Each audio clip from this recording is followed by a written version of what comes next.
Akademiyada yurgan kezlarimda klub meni bir oila qaramog'iga topshirdi. Belgiyada bu odatiy hol. Klub oilaga pul to'laydi. Akademiya yotoqxonasidan ancha yaxshi. Seni hech kim bezovta qilmaydi. Shu tariqa mashg'ulotlarga qatnasha boshladim. Ortiqcha odatlar menga umuman begona. Shunchaki jim yuraman. Maydonga tushganda futbol orqali gapirish qulayroq. Meni qaramog'iga olgan oila bilan ancha yaxshiman. Ularni umuman og'rintirmasdim. Mashg'ulotlardan so'ng to'g'ri uyga kelaman va xonamga kirib o'z dunyoyimga sho'ng'ib ketaman. Shunday qilib ta'til boshlandi. Uyga ota-onam yoniga qaytishga to'g'ri keldi. Meni qaramog'iga olgan oila esa men bilan ta'tildan keyin ko'rishishlarini aytib, kulib xayrlashdi. Uyga kelsam, onamning ko'zlarida jiqqa yosh. Kimdir vafot etdim deb qo'rqib ketdim. Shoshib so'radim, nima bo'ldi? Onam aytdiki, ular seni istashmayapti. Boshqa xonadonga borishingni xohlashmayapti. Nima uchun? Shunaqa bo'lganing uchun.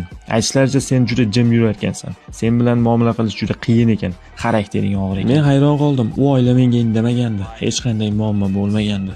Onamning yig'lagani, men esa to'pni olib hovliga yugurib chiqib ketganim esimda. Ta'til tugagach akademiyaga qaytdim. Bu xuddi axloqsiz bolalar internatiga o'xshardi. Hech his yo'q. Imkon tug'ilishi bilan birinchi klubga o'taman va yana hammasi joyiga tushadi deb o'zimga o'zim so'zladim. Butun hayotimni o'zgartirgan kun esimda. Juma kuni edi. O'yinni zaxiradan boshladim. Ikkinchi bo'limda maydonga tushganimda jinni bo'lib qolgandim. Ichimda nimadir olov bo'lib yonadi. Birinchi gol: ular seni istashmayapti. Ikkinchi gol: sen haddan tashqari sokin ekansan.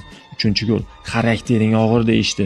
To'rtinchi gol: sen ularga kerak emassan. Beshinchi gol: shunaqa bo'lganing uchun. Shu tariqa bir bo'limda 5 ta gol urib tashladim va faoliyatimni yaxshi tomonga o'zgartirdim. Istalgan narsangizni tortib oling. Qoyadek baquvvatman, ammo mendan futbolni tortib olmang. Chida olmayman.